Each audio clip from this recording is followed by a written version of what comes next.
Here today to show you starter draw. So basically what we're going to do is we're going to hook up the tester. We're going to crank the car over and see how much current the starter draws during cranking. A couple things we'll start with. We'll hook up our tester leads here. Red to positive, black to negative. Now one thing I want you guys to notice is we've tested this battery a few times. It's a little bit down on charge right now. We know it's a newer battery, so we're still going to move ahead and do this test. I would recommend the battery being closer to 12.6, just so you have enough voltage available to be able to do this test. Our next step is going to be we're going to zero out our amp pickup here. We will hook the amp pickup around the positive battery cable with the arrow pointing towards the battery. Now in order to do this test, we want to crank the starter over without the engine starting. So what we're going to do is we're going to disable the fuel system and the ignition system. Depending on your car, there's all different ways to go about this.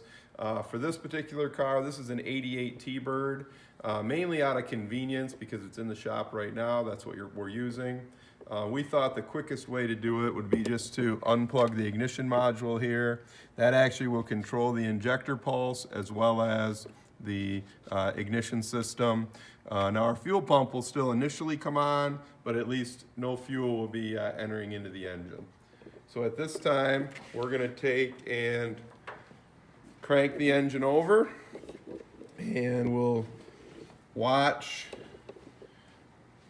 to see how much current the starter is drawing during cranking.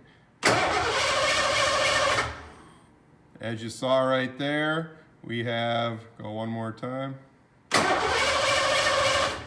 Now did you see the little minus sign? I'm going to show you. We just have to turn this amp pickup around. It really isn't going to make a difference, but it'll just get rid of that polarity sign.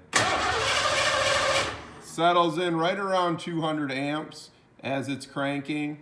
Now you're going to find, we looked up our specification for this car. Again, it's an 88 T-Bird. We have 150 to 250 amps. That's within specification. Hope you enjoyed the video.